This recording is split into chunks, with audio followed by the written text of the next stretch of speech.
everyone talks about how bad he hit it, right? My stat guy is serious, and I don't know if he's right because I've never worked with him in my life. He said yesterday Rory was third strokes gain, and he shot 73. And you know why he was third strokes gain? Because how fucking far he hits it.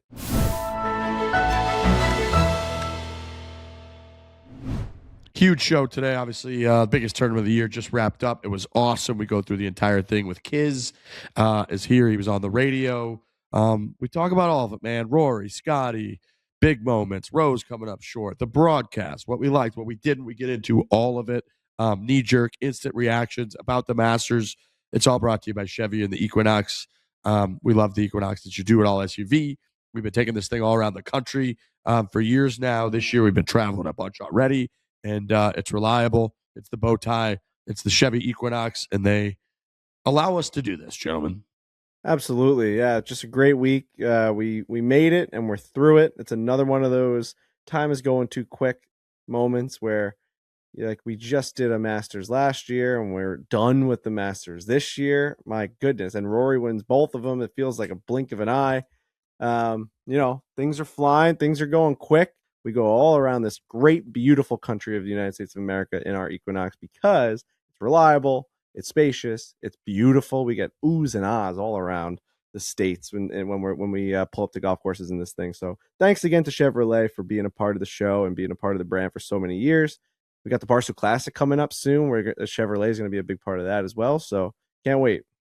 Plenty of room for golf bags and gear with the Equinox cargo space. They've got hidden storage under the rear floor. Big touchscreen puts all your music and maps and tech front and center, which we need because we, of course, need those maps. We're going to new places pretty much every week, and the Equinox is helping us get there. Here we go. The Chevy Equinox, it's your do-it-all, go-anywhere SUV. Foreplay, presented by Barstool Sports. The 90th Masters Tournament is in the books. Rory McIlroy goes back-to-back. He's only the fourth player in the history of the Masters Tournament to do so. He joins an insane list of Jack Nicklaus, Tiger Woods, and Sir Nick Faldo. There's an amazing amount to get to. I've got quite the laundry list of things that I've been writing down throughout the entire week and weekend. It was an incredible Masters. The weather was perfect. This gets Rory to his sixth major championship in his career. That's tied for 12th all time. Probably more importantly for him, that ties Sir Nick Faldo with 6 major championships. Rory has stated that one of his goals is to become the greatest European golfer of all time. That counts as his 30th PGA Tour win, which in terms of resume, that gets him into tied for 16th of all time. He'll obviously stack more up. So a lot of chatter about is Rory a top 10 player of all time. We could get to all of that, but in terms of star power, I think it's undoubtedly with this generation, ever since Tiger and Phil, Rory is the biggest star in the game of golf. He's the number 2 ranked player in the world. He's not number 1. He's just got it. He's got the walk, got the emotion. He's got a little bit of Jordan Spieth in him where it's a damn roller coaster every time you watch him. He's very candid. He's very open. He's very honest.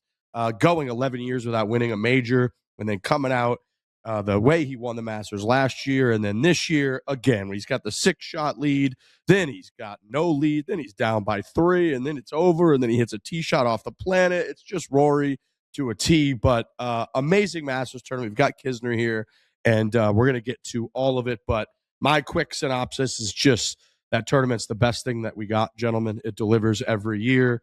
I'm sad that it's over, but I'm very happy that it happened. Yeah, I'd agree with you on all that. It's an incredible golf tournament. And I just said this on a post-game show on the way home with SiriusXM. If you want to talk about setting up a golf course to test the best players in the world, to see who's playing the best, how could you not pick it when you have world number 1, 2, and 3 all battling out on Sunday on the back 9? And it's just epic golf. It's just perfect. 12 under wins the golf tournament. It's just what you want to have happen. Guys are not being made of fools, but they have to hit awesome golf shots to be able to produce a birdie. And if they don't, they make bogeys. That's all any professional golfer ever wants in their life, is to be tested at every aspect of the game. But if I hit a great golf shot, then I should be rewarded. And nowhere showcases that better than Augusta National. Yeah, the risk reward is obviously there. I mean, every single hole is a theater, it feels like, where there's a high, there's a low, there's a tragedy, there's triumph. You get historically great golf shots, it seems, in every nook and cranny of the golf course. I mean, we can get through the whole thing, but you got the Scotty Scheffler out of the trees, just like he looks like he doesn't have a chance in the tournament. He's hitting shots that you think you're going to watch for the rest of your life if he pulls off the comeback. So that's the type of place that Augusta is. It always delivers, and it really is a blessing to be able to sit there Thursday through Sunday and watch that golf tournament. It's the best time of the year.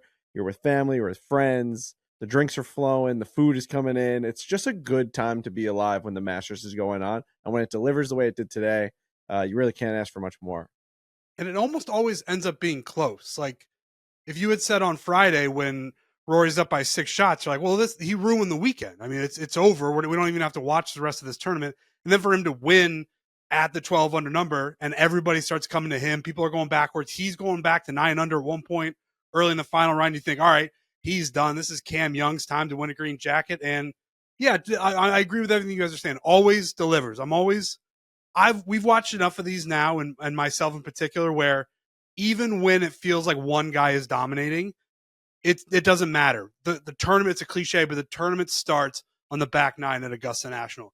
And you got to hit the shots on 11 and 12 and 13 and 15 and 18. And you got to get through the gauntlet to actually win. And Rory held on. He's the guy who played the best. And I just had an absolute ball sitting on my couch watching the Masters tournament today. Yeah, I echo all that. And I would say it's the golf course, man. I think Kiz put it perfectly. It really is the golf course. And we could talk a lot about all the traditions that they've done. We could talk about the membership and how good of a job they've done. And they've got all the little bells and whistles that make it great. They've got the par 3 tournament and they've got the green jacket and they've got all of the history. But really what has just elevated this tournament over 90 years is the fact that it is played out on the coolest, most compelling stage that golf has. Augusta National just delivers. And on any moment, you are on the edge of your seat, and because they play there every year and it's the only major that's that way, it has a lot of that same feeling of TPC Sawgrass, but it feels like it's obviously more. It's the Masters, but there's more of those moments where, man, when they cut to somebody standing in the fairway with an iron on 11, you fucking stop everything you're doing. Oh, baby, okay, here we go. And they might hook it into the water like Rory on Saturday. They might throw a dart in there like Justin Rose did. They might bail out to the right, and they're either going to try to chip in or hit it in the, And then same deal. When they pan to somebody, no matter who it is, and it's the back 9, second 9 on Sunday, and someone's standing on that 12th tee, you can't help. You got, shut the baby up. Hold on. This guy's hitting. And it's like that over and over and over again throughout that entire back 9. And anything can happen with it. It's not like, let's see if he makes birdie here or not. It's like, if this shot goes well on 12, like Rory, who hit that, I think that's going to be one of his more iconic shots from his relationship with the Masters tournament. You can make birdie, or we've seen Jordan Spieth make a 7. I think Haotong Lee made like 100 on that hole today. I think he made like a 6 or something, and then made a 10 on the next hole. So the point is, like, these are such pivotal moments where there is an opportunity. Like Kiz said, there's a huge opportunity, and it. If you just hit a solid shot, it's going to be a pretty easy birdie opportunity, maybe even eagle opportunity. But if you miss in the wrong spot, it's like a double, and it's like that difference and that playing out so many times throughout the golf course as a viewer that's watched it for decades now. And then you watch it all week long and you get really accustomed to understanding the like flow and the moments and how they're going to unfold, that you get so, when somebody does get through the 10th hole and they're like, they made a nice par, and you're like, okay, that's fine. But like, you and I both know what's coming, buddy. So like, get your shit together and strap up. And I just think the golf course really does deliver over and over and over again. There's a lot of debate, about did they water it too much? Did they not? And to Kiz's point, it's like really hard to be too upset with the way the course was presented when every scorecard you look at, with the exception of Scotty Scheffler over the weekend, is sort of like you were talking about, where every player, I feel like when I hit the click down thing on their score on their scorecard for the day, it's like bogey, bogey, bogey, par, birdie, birdie, birdie, birdie. It's like when they have a stretch where they're on, they're making birdies, and when they're a little bit off, it's bogey central, and you can't get off it. And I just think that there's not many golf courses that deliver that almost start to finish, and the familiarity with it. It really is just spectacular, and it's a treat. The famous Trent Ryan quote. It's a treat that the Masters is every year. Speaking of familiarity, let's get into the thing that happened over the weekend about Rory flying down the last three. He took the last 3 weeks off to not play in any tournaments, and he said he flew down. He would drop Poppy off at school. He would fly to Augusta. He would play, and then he would fly back and be there in time for dinner. When he had a 6-stroke lead, this certainly stirred a lot of controversy to a degree, because people were like, well, I don't know if you should be able to turn Augusta National into your home course leading up to the Masters. But what's the setup for people who qualified for the Masters? What's the setup for people who have won the Masters? I'm sure Kiz can probably speak to it, but what's the access to Augusta National leading up to the Masters? Well, as soon as you get your invitation, you're a welcome guest. Obviously, you just have to call and set it up with the pro shop. Tell them you're coming. You don't get to bring guests to play or anything like that. You use the club caddies. I think you can bring a non-playing guest. So, I could bring a coach, which I never did leading up. I've heard that they've told you how many times you can come. If somebody's coming every week, every day, that they're like, all right, bud, you've been here 15 times. That's enough for this leading up to it. But I can guarantee you they're not going to tell a defending champion, hey, you can't bring your G650 up here on Tuesday morning and leave Tuesday afternoon every day this week. I don't think it really matters. And when Rory's mentioning that, I don't think he means he's been up there 20 times in the last 3 weeks. I think he means right. I came up here 4 times leading up. And one of the days I played over there, he was there just for the day golf with his coach, was walking around with him. And he literally just played 18 holes and had lunch he played 2 groups behind me. And then I saw him in the lunchroom, and then he left when I left at kind of the same time. So he did do exactly what he said. And who cares how many times he went? I mean, everybody else can go just as much as they want. They just can't beat him. And I would look at Rory this week with a B- to a B+ game and still won the Masters, especially with his long game. He hit incredible shots when he had to, but from start to finish, he was off all week with his driver. His short game was electric. He made a lot of putts that I don't normally see him make, even though that 3-putt on Fore today was pretty rough. But I called it on the radio. He chipped that ball past the hole, and I said, good luck. That putt's 22 on the stimp meter as soon as it went 5 feet by the hole. So there's just certain putts that, you leave yourself, that you really are playing defense the whole time. But that whole thing, Trent, to your point, I don't think it matters at all. I thought it was the dumbest argument I've ever seen in my life. And people just don't understand. I probably play 10 times a year leading up to the Masters. Right. What's the argument? He's playing the course too much. So guys that have been in the Masters for 20 years, are they at an unfair advantage compared to where's the line there? You know what I mean? You play the course too much. What are we talking about? Yeah, it's just sport. I thought it was a shocking debate, and you never know on the internet what's going to catch fire and what's not. There were 2 things that kind of over the week that Rory had said that got a little bit controversial and had people debating. This one was almost like it was being debated by people that just are entering golf for the first time. I mean, it's been since I was 0 years old. I remember people going and playing major championship courses beforehand. We hear Frankie lives out on Long Island. You're going to start hearing in the next couple of weeks that people are heading out to Shinnecock to get in practice rounds, but they can. That's just the cool thing about works. major championships. It's why it's an elevated event. It's why it's a major compared to other tournaments. Guys want to win them, and they're going to do everything they can to prepare for them. If one guy has the means or the access to prepare more than another, I mean, he also gave up playing 3 other tournaments, which is a negative in terms of points and money lists and all of these things. Other guys have an opportunity to go make more money because Rory McIlroy is not entering their tournament. He's one of the best players in the world, if not the best player in the world right now. And he's just playing Augusta while you're playing in Houston. That's a positive for you. You get to go play a Rory list tournament. I don't think anyone's complaining about that. No, and I agree. Like, it's like when Tiger would bring his yacht to play in certain tournaments, and it's like, is that an advantage? Yeah, guess what? Tiger's a billionaire. He's won 14 majors. Like, he's going to be able to do whatever the fuck he wants. It's the same with Rory. It's like Rory's like a billionaire who's just won a bunch. He doesn't really want to go play in the Valspar or the Texas events. He wants to go prepare for the Masters tournament because that's what he cares about. So he's going to, like Giz says, he's going to drop his daughter off at school. He's going to go to work for the day, which means take his G650 up to Augusta National Regional Airport. Which means spend $25K on the day to go play golf. Right.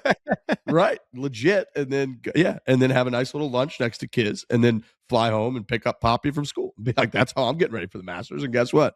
I'm going to go out there, like you said, with this B or B minus game and win it. So I thought that was a little bit wild with the controversy. And then the other one that really had people going was his comments going into Sunday after Saturday's round, where they sort of asked about his mindset. They asked him if, like, based on what happened, last year and winning, if that had any difference for his mindset, whatever. He essentially said that, I'm going to have kind of the mindset going up against the other guys that are in contention, that I'm playing a little bit more free because I already have a green jacket, which I did, is what he said. And that kind of got people going. And I couldn't believe that got people going either, because I think that's just an obvious answer of like, hey, man, last year and every other year, we're watching you play with this burden. You can see it. You can feel it on your shoulders, the monkey on your back, trying to get over the hump. This year, you do seem a lot more free. He's out there multiple days early. He was at the ANY. He was at the drive, chip, and putt, playing with his dad. He did, the champions dinner. Then he's out there at the par 3 with Poppy. Seems a lot more loose. Is that going to be an advantage in terms of the mentality when it comes down to Sunday? The answer, yeah, I think that's going to be a fucking advantage. The fact that I already won the green jacket, I've got my dinner reservation every Tuesday in April for the rest of my life, and nobody else that's up here in the mix necessarily does. I think it makes it a little bit easier for me to play free than it does for them to play free. I didn't think that was a crazy answer at all. I kind of loved it. I guess it came off as arrogant or whatever. Maybe it was a shot at other people as they were getting ready Saturday night, is how people were taking it. But I didn't think that was a negative either from Rory. We've also spent the last 15 years talking about how he doesn't have a green jacket. And now he's finally like, look, I have a green jacket because I won it last year. It's probably going to change the way that I approach this tournament going forward. That comment to me, that was just a guy telling the truth and being like, I'm sure they asked him the question, like, how do you feel differently this year than last year? And he was like, I already won this thing. It was the biggest thing in golf last year. It was the biggest story and had been the biggest story entering the Masters since he hadn't won it. It was always like, is this the year Rory's going to win it? Is this the year Rory's going to win it? He kept not winning it. And then when he finally won it, he came back the next year and was like, yeah, I feel good because that thing you guys have been talking about for a decade and a half, I did it. And so it's that the fact that set off any sort of firestorm made zero sense to me. Zero. After watching today, are you guys surprised at all that Rory McIlroy won the Masters? I was surprised. I didn't think going into today that he was going to win the Masters. I thought of the people at the top of the leaderboard. He was, like Kiz was kind of saying, he appeared to be the farthest guy up there from his A game. Now, scale's a little different because he's Rory McIlroy, and that proved to be the difference. And Kiz has a lot better insight on that than like we do. But I thought the way Cam Young was hitting the golf ball, the way that Rory was struggling with his irons on Saturday and his driver throughout the whole week, I just thought that was going to catch up to him under the pressure, under all of it at the end. And the way things did play out, like I kind of heard Brandel saying this earlier, which is a point that I hadn't really considered, where he was essentially like, look, Rory's got the 6-shot lead at the turn, at the halfway point after 54 holes.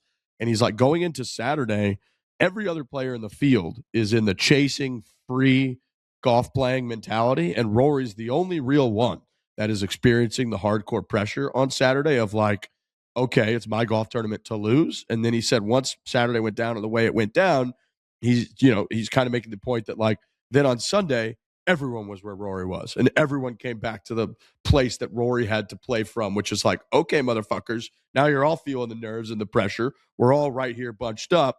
At least now we're on a level playing field from like the pressure standpoint, and that kind of equalized things. I thought that was a very good point. But overall, I would say with like his made the point of like Rory driving it all over the place, didn't seem to have his A game, relying a lot on the short game. I didn't think that would really hold up. And when he 3-putted on 4, I was like, yeah, I don't know how he's going to come back from that. And Rory being Rory, he fucking did.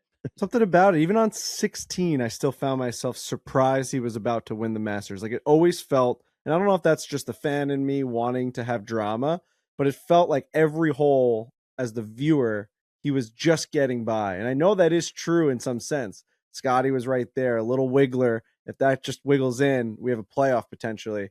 There's a lot of moments out there. Justin Rose kind of collapsed on the putting green and then like couldn't find it. Kids, did you find yourself thinking like, wow, this guy's getting, I don't want to use the word lucky because that's an unfortunate word to use to a guy that just won the Masters, but it felt like everyone around him just wasn't taking it. And he was kind of like, I'm giving it to you guys. It's right here. I'm not doing anything spectacular. I think we're a little jaded on what we're accustomed to at the Masters, and who wins on Sunday is some guy that hits incredible shots coming down the stretch. And Rory hit basically anything but an incredible shot coming down the stretch. If you go through the shots, starting even on, I mean, he had a great drive, a great shot on 12, two great shots on, well, not really a second shot on 13 because he had 30 yards left, but he made a good 10-footer. Then you go to 14 and hit an average wedge to what, 25, 30 feet short of the hole. The wedge shot on 15 should have gone in the water. Like, that was a terrible wedge shot. He landed that 25 feet short of where he should have. No pro should do that. It wasn't that windy out there. Not a good shot on 16. He pulls it 25 feet left, and it flies over the green with an 8-iron. I bet he was hitting 9-iron on 16 today, downwind. Maybe even a pitching wedge. I have no idea because I was listening on radio, and I can't keep up doing radio. I learned that, too.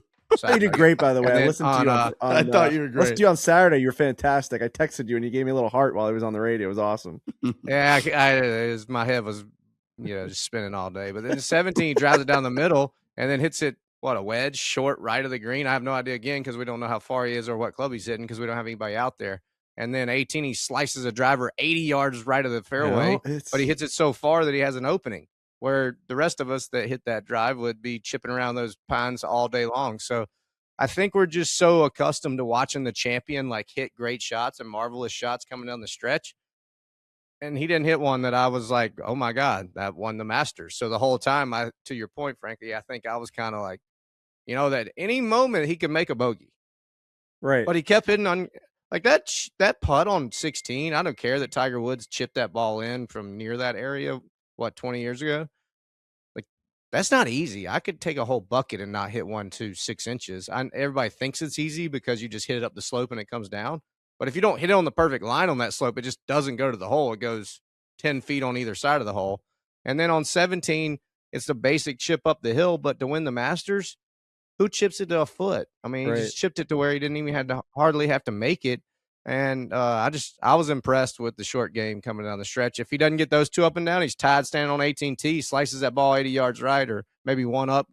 The whole tournament's different. And I just thought those are two pivotal up and downs coming down the stretch. Who does Rory work with for a short game? Does he have a specific coach that's like a world-renowned guy? Or all I know that he works with short game-wise putting with Brad Faxon, and then he's always worked with his childhood coach, Michael Bannon, on his golf swing, which they don't do a whole lot of technical stuff. So he's one of the few dudes that doesn't walk around with 17 people on the staff and every device you can think of, which I always admire. It's just nails around the green, man. And like you said, like these are not easy shots to pull off.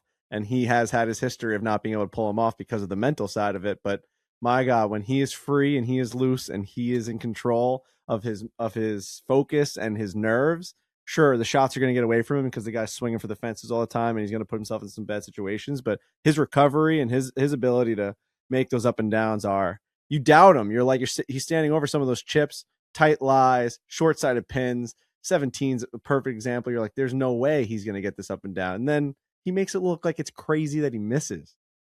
It's also so different. And he mentioned this in his press conference. He's talking about early in his career when he was winning majors, he was blowing the field out. So he didn't really have the feels of like, I got to get up and down from here. Otherwise I'm fucked and I'm going to piss this thing away. And yeah, for him to now, all those years later, I guess he's 37 now. It's the driver and the irons, at least for a couple days, that were letting him down. And it's like, I used to be able to just be the guy who would bomb a drive, hit a great iron shot, make the putt and win by 8. And now he's grinding on 16, 17, 18 down the stretch of the Masters. It's impressive that he's got that mental side of it down where he can be like, all right, I got to lock in here or I'm going to lose this tournament. Did any of y'all, when he stood over the tee ball on 18, think he was going to stripe it? No, dude. He like, I've never seen him before. I'll never forget when he won the Players Championship the first time, and he just, as soon as he came off 17, he grabbed his driver, he stood in there like Cam Young, and he fucking roasted a draw down the middle and like ended a really close tournament. Dude, this one, he was like, when they got to the tee, him and Harry were like in between clubs. They weren't sure what they were going to do, and then he did that thing, like he stood over the ball and did but he looked like 100 times. It felt like me at Colonial Springs when I was trying to break 90. I was like, he's got to step off. He's been over this ball for way too long. And listen, he didn't top it, but he didn't hit a great drive either. That thing was gone. It was probably the worst drive I saw him hit all week. Yeah, I just, it was weird as it was building up, and then I think I even called on radio that you got to use driver on 18. It's been his best club today out of the whole week because he's hit the most fairways on Sunday, and he's finally starting to get a rhythm. I'm like, who cares where he hits it, Taylor? He can hit it 400 yards, so it doesn't matter if it goes left or right. Hit the driver. And he pulls that driver, or I saw Harry and him going back and forth, and he takes the head cover off like reluctantly. I'm like, what are you going to hit, a 5-wood down there so you can't get around the corner? I don't know. It was just interesting. So then when I saw the same thing as y'all, like the nonstop back and forth, down the fairway, and I was like, all right, he's looked 42 times down that fairway. There's no chance this is going in the fairway. They alluded to, I think Trevor was saying that the shot from the trees could have went up 10. Has that ever really happened for a meaningful shot? Yeah, it's actually an easy angle to that pin, and I even said it on the call too. I was like, there's no way for him to no reason for him to even try to get back to the green. Just hit out to 10, and then you have like 70-yard shot with the whole green, if you can think of it. With that front left, you've got like, on that angle, you've probably got 15 steps to land a wedge in to get it on that front section. It's actually probably one of the easiest shots. And I'll relate it to this, is if the pin's front right, which is normally earlier in the week, and you hit it in the right trees, everybody just hits it dead left, up, way left, like towards 9 green, because now you got the same angle coming to that front right pin. So right. I was shocked to watch him try to hook it that much. I just thought he'd punch it down 10, hit a wedge on the green, have 10 feet. It's a good point with his driver that we sit here and it was, I think going into Saturday, he was like 90th out of 91 players in the field in driving accuracy. But and that comes off like he's driving it poorly and he's not driving it straight, but he hits it so far, like you're saying, Kiz, that he's never in trouble. So like even on 18, he had an 8-iron in. Like that's a 470-yard par 4 uphill, and he slices it off the planet, right? Like, and he had an 8-iron. So he's just like, we suck. Like I can hit an 8-iron over a couple. Yeah. It's just like it's so him having that in is such an insane advantage that I was kind of thinking that with like, I guess describing it like he was driving it poorly is like a little bit losing the fact that it's if you're actually comparing it to how others drive it, he immediately can't drive it poorly. It's like impossible because he hits it so far that like if he just makes contact, he's already driving it really well. It's just whether how straight it goes or doesn't is kind of the way that I look at it, because it's insane how far he hits it. They kept being like, throughout the whole broadcast, they would be like, he hasn't hit a fairway on a par 5 in 3 days, and he birdied every single par 5 that he did it on. they wore that stat out. Yeah, I was like, who gives a shit? He's birding every hole. Right. Yeah. It's what you're saying, where it's like it's bad driving, but he's making a birdie on every hole, so it can't be that bad. It's wild. Dude, on 13, I saw one day, he hits it up into the trees, obviously, but like there's no rough anywhere. And they were like, that ball went 350 and he's got like 175 into the par 5. And I'm like, okay, he didn't drive it poorly. He just hit it a little bit to the right. But I mean, at some point, he's so good that like from those distances, he's just taken off 100 yards. There was a point on the 5th hole. I think I tweeted this out. On the 5th hole, he was playing with like Sam Burns maybe, and Rory had 144 in, I think, and Sam Burns had just hit from 220, and they both hit driver off the tee. Yeah. They both hit driver, so it's like he's hitting gap wedge in, and I watched Sam Burns is like standing there, the ball's way above his feet, and he's got a fucking like 5-wood just hands it into the 5th hole, and I'm like, all right, I mean, he's not really driving it that poorly, he's just hitting it a little left or right, but yeah, I think that's just such an advantage, and he had. What did he had another one? I think on 13 today, he hit it like 350 and had 8 or 9 iron into 13, and everyone's bitching that they made that hole too long. It's like not a cool hole anymore. I'm like, the guy had a fucking 8 iron into a par 5. So yeah, he's got that gear like you talk about where he's good. He always hits it that far. So it's such an advantage. And his short game was insane. It was insane the entire week. I think that was a lot of the takeaway from all the trips up there too. I think, weren't they saying, kids, that 1 or 2 of his trips up there, he just kind of walked around with a wedge and some balls even. It was just like doing a bunch of chipping and putting around the greens, which was reminiscent of Tiger when he won in 2019 when he got there on Sunday evening.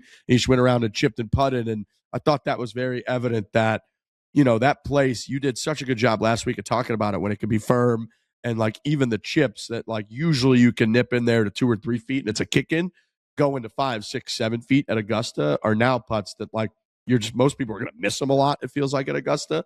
And he was hitting them tight. The 1 on 17 was such a good example of like the tournament on the line. That might be the hardest shot for most players that have ever played the game of golf under pressure. It's just like you're going to nip a little chip up there right now to try to win the Masters tournament. He was doing it no problem. So I think for a guy that we've done so much talking about how far he hits the ball, his swing is like as aesthetically pleasing as it gets. He's got that motion that's just, you can't help but watch him. It's probably a little underrated how sick he is around the greens. And this week, I mean, that just won him the Masters, is how well he chipped and putted this week.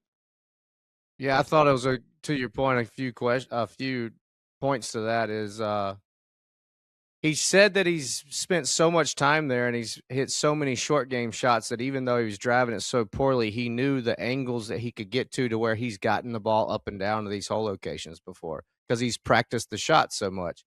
And I think that's just a testament to the amount of time and effort and, to your point, walking around with just wedges and chipping and putting, which every Masters I played, and I would go over there on Sunday afternoon to play with my buddy Jeff Knox, that's a member there. We would always see Tiger roll out there at like 3 p.m. once all the patrons left of drive, chip, and putt, and he only used a wedge and a putter on every Sunday afternoon walking around. So I think that's what Rory did. Rory really worked hard on figuring out how to get the ball up and down, which he did an incredible job of. But everyone talks about how bad he hit it, right? And we're talking about it on this show. My stat guy is serious, and I don't know if he's right because I've never worked with him in my life. But he said yesterday Rory was 3rd strokes gain, like stat-wise. And he shot 73. And you know why he was 3rd strokes gain? Because how fucking far he hits it. Yeah. He got so many points for hitting it 350, and to your point, 80 yards by Sam Burns on the 5th hole. That's like a full stroke. I mean, if I'm hitting a 4-iron, if you're hitting a 4-iron, I'm hitting a pitching wedge, I will play you for your life every day, anytime, anywhere for your life. And if Rory McIlroy's doing that to you, good luck, bro. Yeah, I mean, the distance is such an advantage. Just ask Michael Block. He'd be one of the best golfers in the world if he had Rory McIlroy's driving. Fact. Michael Block would won 2 Masters already. It's so funny to even hear anyone saying he's driving it poorly because I'm watching this guy, especially some of those side angles they were showing of like just the way he hits up on the ball. I sent the hypothetical to my buddy saying, and Kiz can't answer any hypothetical because his answer is just no, I'll just continue to be Kevin Kisner. But to us idiots that can't really play the game of golf, I would say, would you take hitting drives like Rory McIlroy for the rest of your life, but the only rule is that you'll never be able to 1-putt ever again. So you can only 2-putt or worse.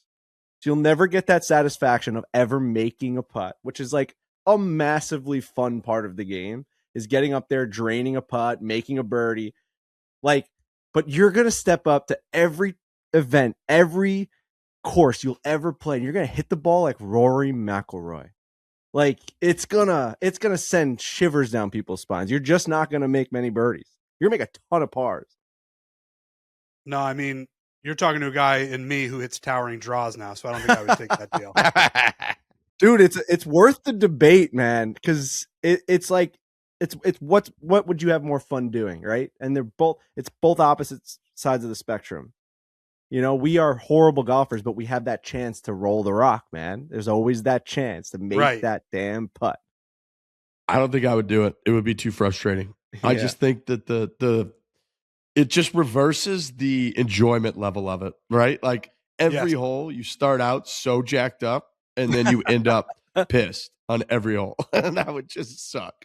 Versus, dude, making a putt does the opposite. You start off the hole feeling like shit. Your like probability to win the whole graph is like down here, and then you just skyrocket up to the end if you can like one putt, and you leave the green being like, all right, we're in a pretty good spot here. That, you know, we saved some strokes there going off of every green. It'd be like Scotty felt that one year. Remember how pissed off he was the whole year? He's just like hitting every single shot to 15 feet, making nothing, and just being like this fucking sucks, dude. Like, I'm so good, but not really. Remember how frustrating of a round it was for Rory at St. Andrews? He two-putt every hole. Every single hole. Every single one. Drove the ball great, hit the ball great, like, and just couldn't get the ball in the hole. Everyone's like, I think you'd quit the game.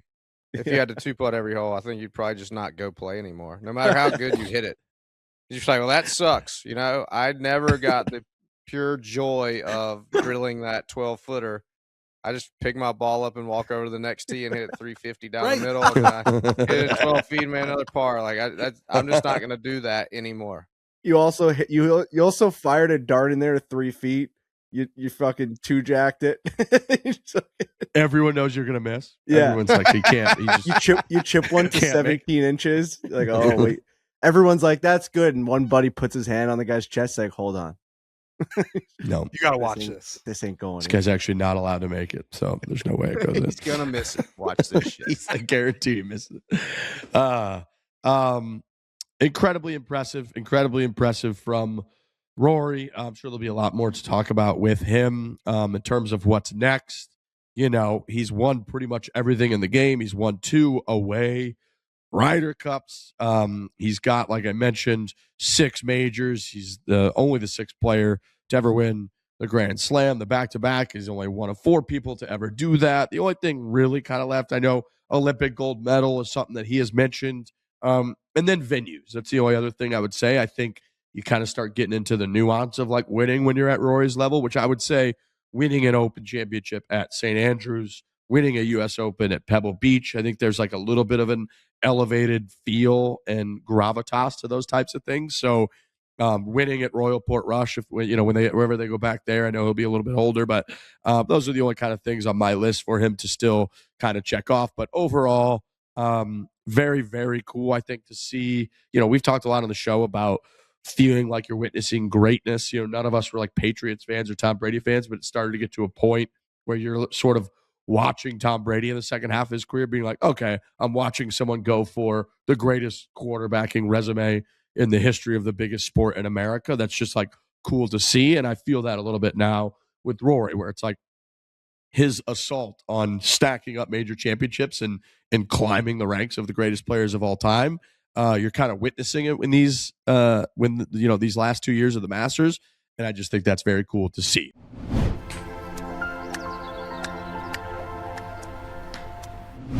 If you've ever stepped onto a baseball field, you know that smell: fresh spring grass, leather gloves, the whole ballpark vibe. Frankie, you're our baseball guy. This hits right home for you. Yeah, I love everything about baseball. That's why this really gets to me, because we're talking about sport clips and the aromas that are associated with different things, in particular baseball, which is why baseball, you have this love for it. It's a nostalgic feeling, the smells of a baseball park, whether it be the popcorn or the grass getting cut. Specifically, as you're growing up, you got a nice leather mitt, you oil it up, you put that foam inside the mitt, and you throw it in the oven. It starts to bake in there, and you got a nice soft mitt. You get to kind of move it around the way you want. That's what Sport Clips has like packaged into the smell and aromas as you're getting your haircut. It's unbelievable. With the MVP experience, they got the app that you don't have to wait behind. Other people getting their hair cut. You don't have to watch other people get their hairs done, which is outrageous. It's such a in the past way of getting a haircut. Is like, I'm going to watch you get a haircut and hope that someone calls me. No, I'm going to be a civil human being, and I'm going to go on an application, and they're going to tell me when to come in. And that's Sport Clips. Sport Clips, it's true. They're bringing that inspiration, that baseball inspiration, to the MVP haircut experience. The playmaker sense, they call it. After you get your haircut, you'll get the legendary hot steam towel, now infused with scents like birchwood, spring grass, and new leather glove. Incredible experience. The app is great. Try the Playmaker Sense now before they are gone. Only at Sport Clips. Offer ends May 2nd, 2026. All at participating locations only and where permitted by law. The April 15th tax deadline is right here. It's around the corner. It's basically there. Tax Act makes it easy to do taxes online with step-by-step guidance, and your maximum refund is guaranteed. Get that taxes are done feeling by filing online with Tax Act. They guarantee accuracy and your maximum refund. Taxes are due again April 15th. Gentlemen, you got to get them done. You got to get them done. Let me tell you something. If you're listening to this right now and the taxes aren't done, you got to hit up Tax Act. You are who needs Tax Act the most. That's happening in like 48 hours. You got to get them done. Get them done right. Don't do them in a hurry by yourself. Don't know what you're doing. Do the wrong thing. That's a mistake.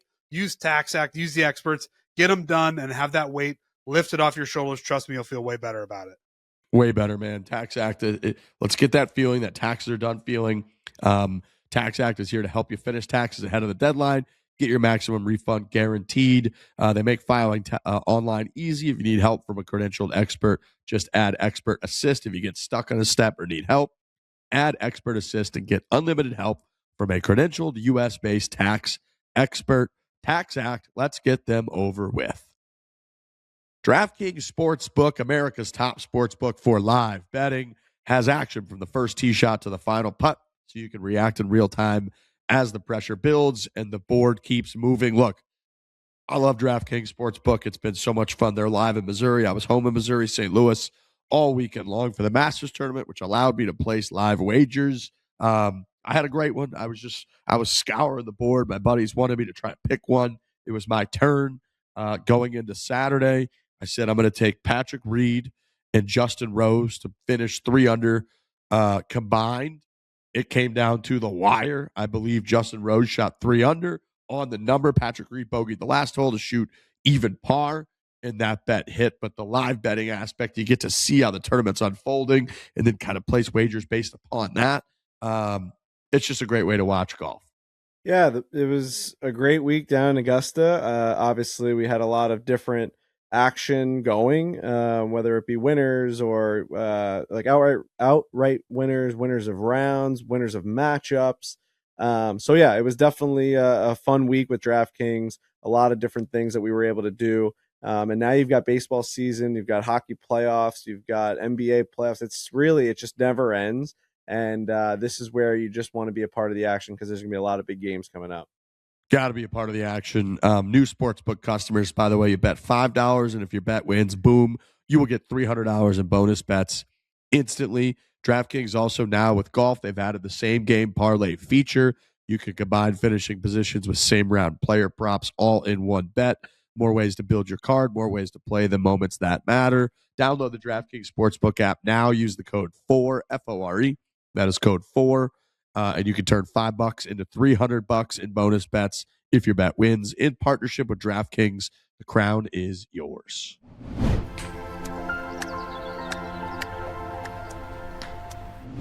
In terms of other big storylines, Scotty Scheffler with really an incredible week, very interesting week. He was 12 shots back after 54 holes, 12 shots back. And he lost by 1. I think Frankie mentioned it earlier, the putt on 17. I've never seen a putt in that was a perfect camera angle too. I've never seen, which they didn't have a lot of this entire week. I've never seen a putt like that in my life. That should have gone in more than that putt. It was perfect speed.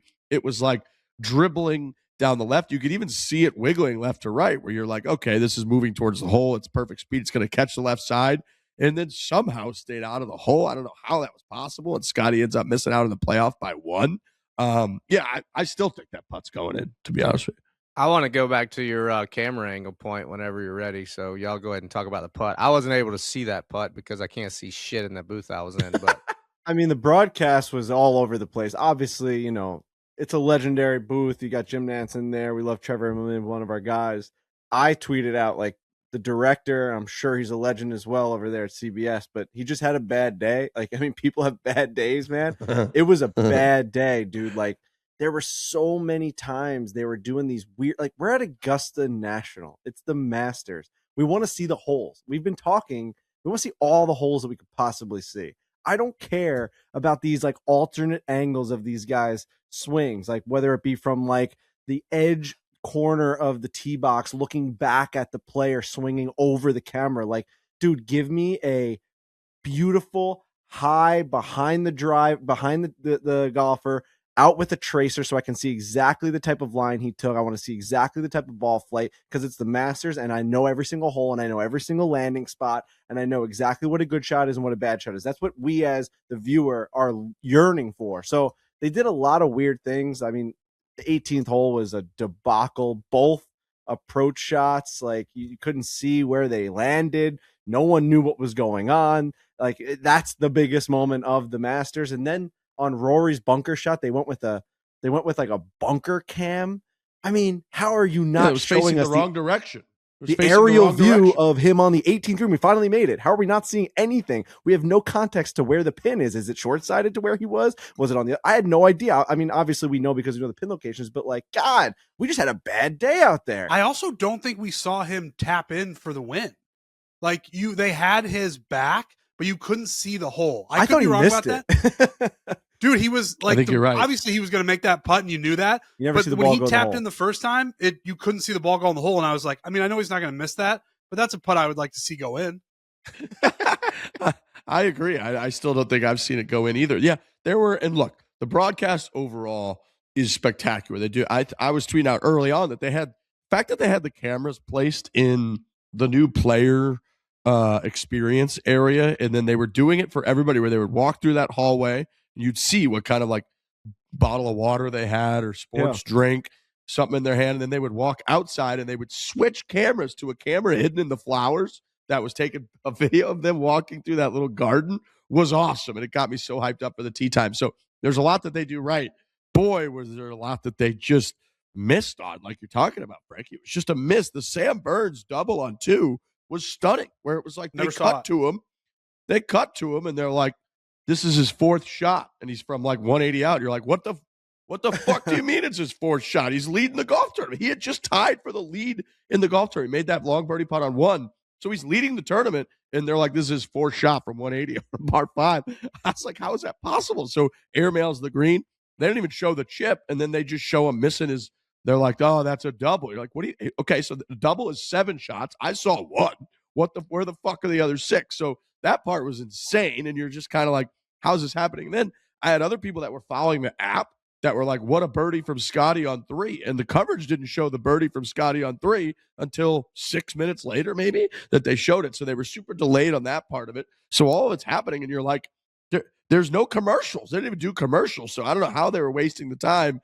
And then they might have gone a minute and a half before they showed us where Rory's ball was on 18. It's the whole tournament was in the balance. The guy's in the trees. He's hitting it all over the place like we talked about. He's apparently hitting a high hook over trees near the clubhouse onto the green, and he hits the shot, and the camera, dude, they do the thing where they zoom in like they know where the ball's at as it's going to land. And then the guy did the panic zoom out with like a little bit of a wobble, and you're looking, your eyes are doing the scan for movement. You're trying to find a little white circle rolling around the screen. You can't see it anywhere. And then they pan to like Cam Young, and he hits, and they couldn't find his ball. So you're just like, it was to the point where all they showed was Rory going up to the bunker and like trying to identify in the bunker a golf ball, and he didn't even know if it was his golf ball. And then they were like, yeah, I think that one says Rory on it. You're just like, what the? Yeah, it was wild. It was. What about the rogue tracer on 13? Justin Rose? Justin Rose hit it onto the tee box, according to the tracer. I lost my mind. And I know that's going to happen from time to time. It happened in one of Kiz's NBC broadcasts. Those tracers will be damned, man. Those tracers, you can't trust those things. At the end of the day, man, we can't have that shit happen. It's the Masters. I mean, dude, at one point, I said it was Nance in my tweet, but I think it was Immelman. He went, uh-oh. he thought the ball was on the tee box. Dude, that thing almost landed in the hole. It was one of the greatest shots of the tournament. That was one of the greatest shots of the tournament. Well, I've got a long list of rants, and y'all nailed a bunch of them. But I have a very biased opinion, so I want to go ahead and put that out there before I start, since I work for the other network.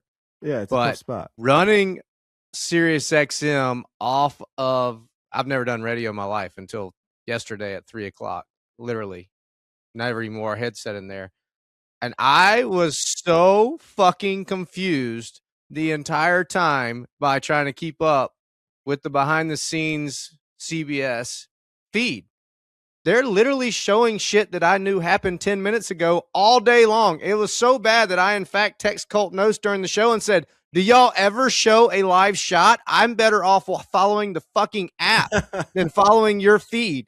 So your entire Masters coverage is a fantasy world. It's bullshit. Whatever we all watch has already happened 7 minutes ago. Could you imagine watching the fucking Super Bowl and be like, oh yeah, Tom Brady threw that touchdown 7 minutes ago. We're going to act like it's live here so our announcers can sound really smart, and we're going to sit here and he's going to throw it wide open down the middle, but it actually happened 7 minutes ago and everybody in the stadium's taking a piss. What are we doing, man? Like, play. You have no commercials. Play live shots. I don't know. Our production team at NBC prides themselves on playing every shot that they possibly can live, and we talked about with Dan Hicks, when we can't, we have to say a moment ago because we're trying to make the whole movie make sense, right? We don't want to show you tap in on 16 and go, oh, yeah, and he's already hitting a shot on 17 because obviously he has to walk over there. I have no idea what they're doing. Literally no idea. They're showing every shot on tape. It's incredible. I don't even know how the announcers call it. Literally, I don't know how Colt can act like he doesn't know what's happening when it's already happened. There was a couple shots in the 2 days that I'm telling you were 7 to 10 minutes behind. It was unbelievable, dude. I just can't. I'm not trying to just kill them, but I being in TV for 30 times and seeing what our production team does, it was fascinating to me. I was just blown away. I'd never paid attention. You would never know that by just watching the broadcast, right? No clue. No clue. No. But now that I was over there, like I'll just watch the app from here out. My buddies were texting me during the show, like about, like you said, holy cow, what a birdie on that hole. And we haven't even showed the second shot yet. And I'm like, what is going on? Even the radio guys, I'm sure I'll get fired from all my jobs for this, but who cares? I'm like, not this one. Yeah, not this one. I'll roll with this one. The radio guys are cutting them, like the radio guys on Friday. They missed this wasn't CBS, it was ESPN, but they missed Rory McIlroy live chipping in on 17, and the roar was in the background.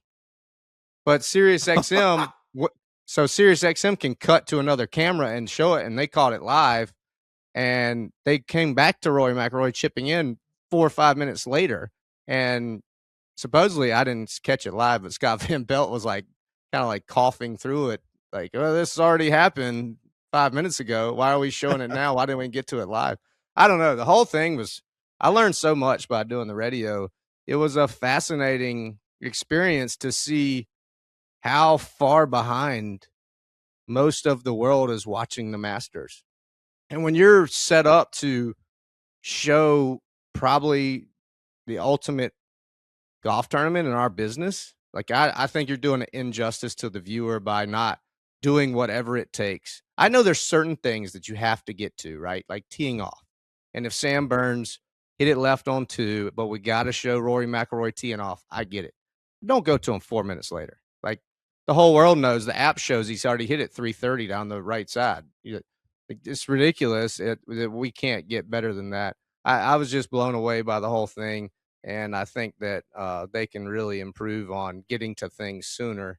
Colt Nose said in his text back they show it in order, and I still have no idea what that means. Like, I said they show it in order. You're not in order. You're 7 minutes behind on half the shots. Well, it's in order in some sense of the word, but it's extremely delayed. This is like when I learned that the Miracle on Ice game was on tape delay, that people that listened to it on the radio had already known that the USA had pulled off the greatest miraculous comeback or upset in the history of sports, essentially. And everyone else in America that watched it on TV was sitting there being like, oh, I hope they win this hockey game. Yeah. And that was like 50 years ago, by the way. Right. Well, they can get away with it because there's no phones and there's no communication outside of Augusta National. So it's the only tournament that you actually could like get away with. Not with the app, like the app has the updates. Screwing them up. Yes. That's so I'm looking, you could look on the app, and they actually messed up on the leaderboard too. At one point, they showed Scotty's drive go into the bunker on 3, and then they were showing the other action, clearly not Sam Burns, on 2 or 1 or whatever they were. And then I saw the update down there said Scheffler, 9 under through 3. So I was like, did I miss it? And then like 3 minutes later, they cut to Scheffler. They changed the leaderboard back because they realized what they had done. They do an amazing job at that, by the way. They hold the leaderboard, and we would already show the Scheffler birdie, and we would announce to the world that he's 9 under. But then the leaderboard would pop up on my left screen, which is the CBS coverage, while I'm calling the right screen, and it would say he was 8 under. And I'm like, I'm so confused. I have no idea what's happening. And then, like you said, 3 minutes later, they would pop up to Scheffler, and our guy in our ear would say, we've already covered that. Move to the right screen. And I'm like, this is wild. Dude, I caught that for a second where I was like, it says Scheffler's 2 under for the day through 3, but he's playing a third hole. And then like a couple minutes later, they cut to him hitting his bunker shot. And then like 5 minutes later, they cut to him hitting his putt. So this total was like 8 or 10 minutes later when I already knew, just not even looking at the app, from they had put it on the screen and then realized their mistake that he was at 8. So all that, in today's day and age, with all the technology, I get why they would try to, like you're saying, you got to tell the whole, you got to put together a movie, you got to tell the whole story. And there's reasons. Dan Hicks talked us through it. You're in that business, but you can't be that far behind at this point because you're just going to find out. It's on the app. I'm like watching Scotty on the app hit his tee shot on the 4th hole, and they haven't even shown his bunker shot on the 3rd hole yet. And so that was all going on while the Sam Burns stuff was happening too. So it was just like, wait, are we not going to get to watch the Masters today? Are they just not going to show it to us? So yeah, I thought that was a little bit crazy. And I know how hard it is to put on a broadcast. We did it for Corn Ferry Tour on a much smaller scale. You do it all the time, kids. So I get that. I don't know. Do we think that it's like a little bit Augusta National stipulated to like protect the presentation, that they like really take their time and make sure, and they're not going to put out things that are like unbecoming of Augusta National and the golf? I don't know what the reason is, but to be that far behind, I've never heard of that in my life in sporting events in today's day and age. It is a unique situation, and we have a unique perspective on the show because Kiz also experiences it. But like to the average viewer, we would never know the difference. And also, like, as me just watching it, I can kind of understand, and without having Kiz's knowledge of how much quicker it could be, I would like just sit there and think, oh, it's obviously impossible to show things in real time because golf is happening simultaneously in real time. I'm going to argue with you right now. I'm going to let you come to the U.S. Open and sit in the truck. No, and I'm not. I'm saying I want you to show. I'll show you that you can show almost 90% of them live. 90, yeah, that would be more than I'd think. But like in my mind, I'm thinking Sky Scheffler's going to be hitting a shot at the same time as Rory McIlroy, and you want to show both of those setups, shots, and reactions and fallout, right? So like, how could that possibly be? I mean, to your point though, Riggs, like I don't know if Augusta tells them to, let the story breathe and let it be longer or what. But I watched now that I've done TV, and they just don't. You know how fast, like at the Players or NBC or any other times, we may go shot to shot to shot to shot. I never see that in the Masters, right? Right. We don't. No. You don't like see Sky Scheffler hit the ball, stops, and they're already showing Cam Young swing, right? They're trying to get to everything live.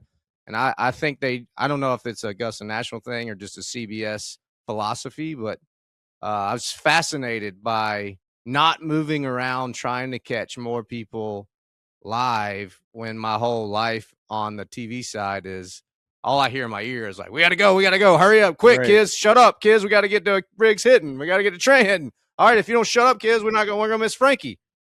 No, you guys sometimes are like too much. Like somebody took too much fucking blow, and you're at like a techno concert. Sometimes it's like bang, Right. bang, bang, bang. You're like, oh my god, relax. Like there's no setup, there's no nothing. So yeah, they don't do that at all. It does feel like the Masters is the most let it breathe tournament there is, obviously. So maybe there is like a plotting nature to it, as opposed to, all right, let's see every single swing as soon or as close to when it happened. I could see that. It also could just be stylistic differences in Right. you see that in all forms of content. There's YouTube brands that like to portray their matches in different ways than we do. We talk about that all the time. That's like we could have an 18-hole match to our viewers that 500,000 people are going to see compared to another YouTube video. They may have a style where it's like shot, laugh, shot. And ours might be more like cart cam or like setup or Trent going to the snack bar. Like we like to show different things, whatever it may be, that like tell our story. So it is really hard. It's just, I mean, I feel for kids having to like deal with multiple things. It's a good spot that you're in, that you get to see a bunch of different productions. You got to do radio this weekend, and then you're doing NBC for US Opens and stuff. So it is cool to be able to see the difference, but I can definitely see how frustrating it would be when you know the rest of the world isn't like seeing exactly what you're seeing. That's like, I mean, you're just a regular guy that's getting thrown in these booths. So it's like, you don't have that background of like, there's probably answers to everything we're saying. And, I'm sure. And you're just like, this is fucking crazy that like this guy in real life is 9 under and the world thinks he's still 8. And I'm like, not allowed to tell him because they're holding it. Like, I totally get that perspective. It's just hard for like the viewer to be like, oh, I don't know the difference. You know, I'm not in the NBC booth and I'm not watching, you know, no one knows the difference. Well, I think Riggs nailed it, because at the Masters, there's so much technology, you can catch it. Correct. You can literally catch it and be like, well, this isn't right. I know he already made this putt. Right. And I think me watching, if you're in charge of showing live sports to the world, you should show as many shots live as you possibly can. Yeah. And I know golf is so much harder than any other sport, but it is our duty in the broadcast to show you it happening as everyone else is watching it that is there on site. And if we're just going to make up a soap opera, we can all do that, right? We can all film our YouTube shows and show them 3 days later, and we can show them however we want to. But if you're going to cover live sports, you should show as many shots live as you possibly can that makes the story happen, or you're not doing the viewer justice. Fair take. Right. I love it's that. Not, yeah, no, I agree. It's not really your story to tell, right? It's like a reality event. It's reality TV that unfolds the way that it unfolds. Now, there are stylistic choices, and there is a lot more of the flowery presentation that you get at the Masters. I get that. And choosing not to go rapid fire and show as much of everything is, I think, like within the realm of a choice that's fine. You got to show certain stuff. And like the fact, again, that like the Sam Burns thing was so out of context that like, how in the fuck is this guy hitting his 4th shot with a 6-iron in his hands? He's leading. I still don't know. Do you know? I still don't know. No, I don't know. They did like a package later telling us about what happened, which is insane. That's like a YouTube video. It's like a YouTube golf video. Right, because there's like, I'm sure there's golfers who played out there today who we didn't see at all, but they weren't the leaders of the tournament. They didn't birdie one and are now in the driver's seat. And wow, is Rory going to win or is Sam Burns going to win? Those are important pieces of the story. So that stuff you have to show. You have to. There's still a hell of a Masters, and you know what? When there's less players on the course, they caught a lot more shots live coming down the last few. Now their camera guys couldn't find balls, but they did catch a lot more shots live coming down the stretch. I had no idea where any ball went on 18, so I had no idea how to tell anybody on the radio where they went. But I was asking the patrons hanging out of the booth, where did that ball go? And they told me the front bunker. So that's how I was able to tell the radio world where it went.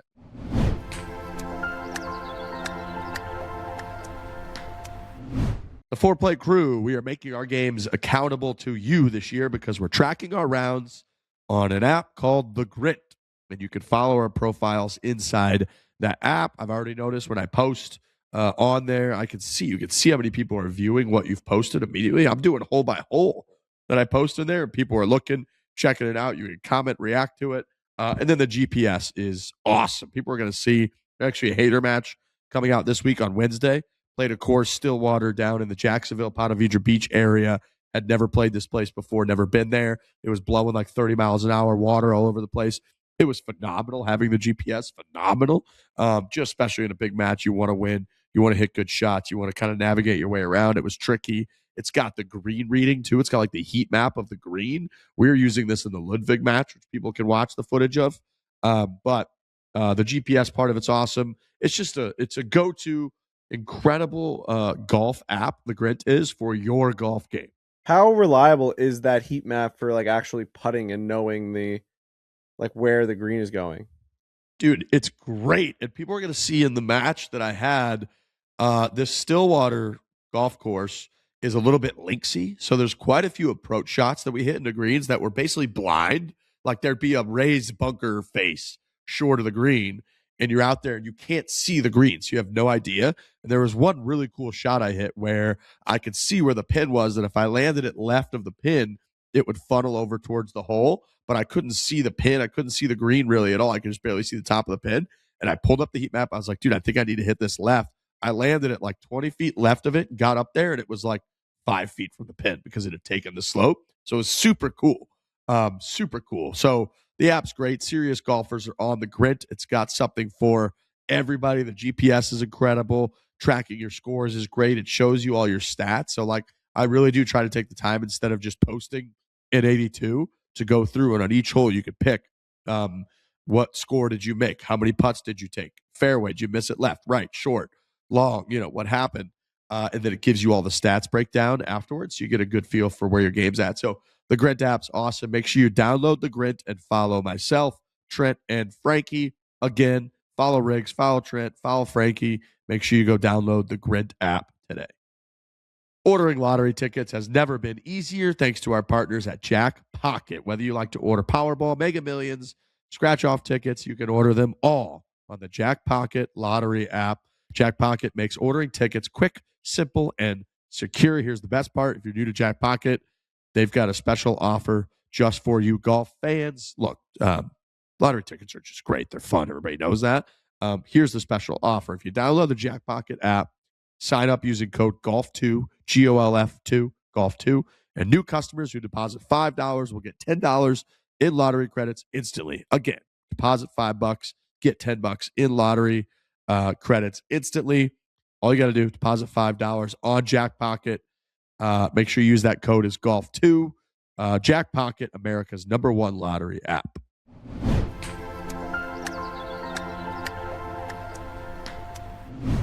I want to talk about Justin Rose real quick.